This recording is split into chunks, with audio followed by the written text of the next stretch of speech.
Hey minions, welcome to Crank It Up. I'm Jim Price, and on this episode of Faction Factory, I want to talk about the Sand Realm by Sonus. If you've ever seen the box cover for Pandemic Legacy Season 2, this is the image that creeps into my mind when I see this faction. I love the idea of printed power, and it's something that the game rarely uses, but it is heavily featured in the Sand Realm faction. Specifically, the Sand Realm cares about minions that are smaller on paper, playing or removing them in unorthodox ways.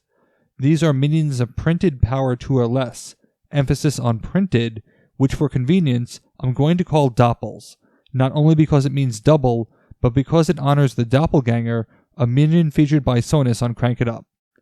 Many of the Sand Realm cards focus on the manipulation of doppels for creative benefits. You'll notice that, when the minion comes from the discard pile, it doesn't say printed power, as minions in the hand or discard pile have power equal to their printed power. When I say doppel, it means that the printed power matters while in play. There are a lot of thematic ideas within this faction, not just the doppels, but ability cancellation, persistence, and guerrilla warfare, all of which make sense when you think about yourself trapped in the desert. For a faction that cares about doppels, it only makes sense to start with its own. The Sand Apparition can replace itself, pulling another copy from the deck and placing it into your hand. This means that you will gradually thin your deck, as each copy pulls the next, ensuring that you always have a good starter minion. But there is a secondary portion to the ongoing ability, in that the minion's ability cannot be cancelled. The retrieval, like Thanos, is inevitable. But when the Sand Apparition goes to the discard pile, it doesn't just queue up its replacement. You can play the Sand Construct as well. This can be used to start off another base, like a Crypt Looter, or it can combine with other abilities. Sand Construct has a stricter requirement, one that can be met on more occasions than a base simply coming into play. And because the Sand Apparitions almost always guarantee that you will have a doppel, Sand Construct is quite easy to trigger. While the Sand Apparitions can fetch each other after they are used, you may not want to send them to the discard pile just yet. The Sand Dragon functions like a unity of the tribes for doppels. The Sand Dragon has the one-shot ability to gain +1 power for each base with one of your doppels. While I'm not a big fan of unity of the tribes, this also adds the power of the minion, and some examples of doppels tend to be more mobile than most minions. Rounding out the minions is the Sand Lord. I feel like I could write an entire King of the Hill episode on this guy, who I would describe as niche but nuanced. The Sand Lord, as a talent, can play a minion of power 2 or less from any player's discard pile on any base. The minion's ability is cancelled, and the loan is temporary, as the minion gets placed in the discard pile at the end of the turn. Regardless of the source discard pile, you control it, although you do not own it, and it returns to the proper discard pile. At worst, this gives you +2 power on a base, but there is a lot you can do with it, as I'll discuss later. For the double features, Summoning Sands is a great way to speed up your presence. You can replay your power 2s on each base, but they lose their abilities until the end of the turn. For some minions, this may not matter if the ability is ongoing, but it can also be the start of a swarm attack.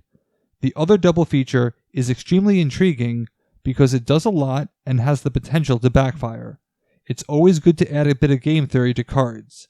Sand Illusions has each player search their deck for a power 2 minion and play it. The abilities are cancelled until the end of the turn, like most extra plays from the Sand Realm, and like the Sand Lord, they are temporary for a turn. You can view this as forcing each player to discard a card from the deck that they chose. If you are the zombie player, this could be to your advantage, but it also means that players could do something unexpected, playing it on a different base to trigger a benefit. You have to think very carefully about what everyone will do, and since power 2s tend to be the weakest minions, the discard might actually help them. Sand Illusions is a good example of the unconventional way of dealing with minions in this faction. Sand Tomb uses the heavily underused place mechanic to blast away another player's minion. While destruction is much more prevalent, so is its prevention, making this a way of dealing with most, but not all minions. And it's still power capped, much like Big Gulp. To blast away a more powerful minion requires some form of sacrifice, and Sandblast can sacrifice a doppel in order to do this. Given the tendency of the Sand Apparitions to name their own replacements, this should be an easy sacrifice. It's also a great way to trigger the release of your sand constructs. The Sand Realm excels at playing and reacting to Doppels, but they often spread out in the vast desert that is Smash Up. Consolidation goes a long way, and merging sands can be powerful when combined with either a Sand Dragon or following a Summoning Sands. Merging sands is a more powerful invisible bicycle, and since you are consolidating Doppels, you get the benefits of their power boosts as well. But there are also reasons to spread out. Sand Base benefits from having minions on multiple bases, triggering when one or more goes to the discard pile. It functions like a Summon Wolves in that it adds power to the player based on the number of counters on the card. Sand Base triggers once per trigger, which could be a base scoring or multiple minions dying at the same time. It can trigger multiple times if the destructions are caused by different triggers. The final two cards are merely base control, which help narrow the scope of a card like Sand Illusions. Mirage is your standard overrun, which limits minions to playing on other bases temporarily. Sandstorm is unique, however. It prevents a base from scoring, but can potentially stay in play forever by moving from base to base. To keep it in play, you need a Doppel on another base that it can destroy. If you choose to, you can destroy that minion and transfer Sandstorm to that base. If you do not, the action will be destroyed and the stalling will end. There is a lot to consider with this faction, particularly with the Sandlord. Even though the minion is temporary, this can serve you well. First, the minion can come from any player's discard pile, not just your own, so if you don't have a minion to spare, maybe someone else does. Even though the ability is cancelled, the name and faction still exist. This can matter for some cards like Mysteries of the Deep or War Raptors, which would still buff up the others. It can matter on the con, when choosing the right faction can create enough of a power increase to use another player's power against them. But the greatest use case is the ability to use that minion as part of an engine, especially since the minion can go on any base. You control the minion, which makes it an easy Whiskers target. You can play it on a lunch run base to draw a card or two without helping that base break. If there is a base ability you can utilize, Sandlord gives you a renewable way to trigger it. The minion goes away at the end of the turn, making it very spiky chair room friendly if you picked your own minion. Removing individual minions has the potential to make Itty City more effective. The Science Officer loves it because it can return the minion to your hand to play a different minion, regardless of power, on any base. This lets you get your minion back for future plays. The Star Roamers really like this combo because it can set up a powerful Teleport Overflow play. Teleport Overflow doesn't have to have the same minions on the same base, which is very convenient for the Sand Dragon because it can utilize that power while still having the minion presence for future turns. And given that the Star Roamers can bring out an additional base temporarily, they can spread out further while still consolidating the bases later when Sandstorm comes into play. I already mentioned the Halflings, who have no shortage of Doppel candidates. This gives you many candidates for summoning sands, which is a great way to get everyone back after a Rude Awakening play. You still have the ability to move them with merging sands later on. But the double lunch run is one of the best engines to fire perpetually, and given that the Halflings are used to having their abilities cancelled, I think the small printed power barrage suits them well. Spoiled Brats is a great way to get back all of your sand constructs as well. If the Sandlord minion is already going to be temporary, why not give it away? This temporary minion serves as a great candidate for some of the ignoble plays. This allows the ignobles to draw a card and have an extra action every turn. That extra action can be really powerful with the Sand Realm because they can play many minions and consolidate them on the same base. Given how quickly they can burn through their sneaky squires, having an efficient way to get them back is great. It provides a much better victim for Fate of the Favorites, a card that rarely excites me.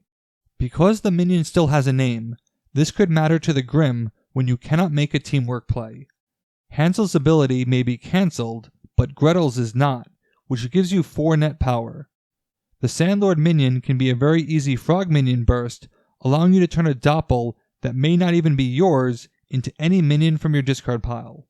In fact, I like Sandlord as a means to use Grimm's Blessing engine without adding to power creep. Every little bit helps, and 2 power can be the difference between using your action one more time. This could even be the means to turn Frog Prince into one of the Royal Grimms that, with Grimm's Blessing, can immediately trigger one of their benefits. Because I really like the Sandlord, it makes him a very good mild-mannered citizen target, but there are some fun synergies here without that. The mild-mannered citizen is still a doppel, so when he goes to the discard pile, you can follow that with one or more sand constructs.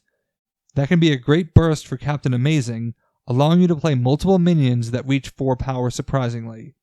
The Sandlord can use a sand construct as an expanded power victim to get back another superhero. Given how quickly you can burn through your sand apparitions, having the ability to pull them back into your hands is desirable.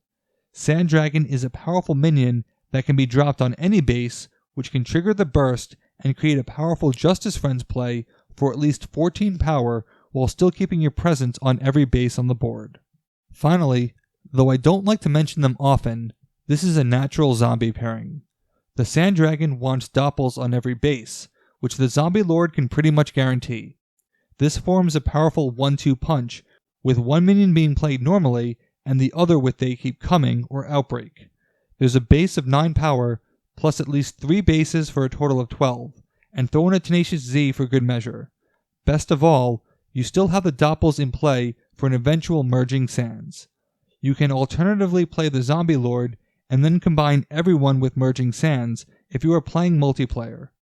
Zombie Lord also complements Summoning Sands, as only the Zombie Lord has the no minion requirement and Summoning Sands can follow after, producing plenty of doppels for merging sands, which the zombies can recur eventually.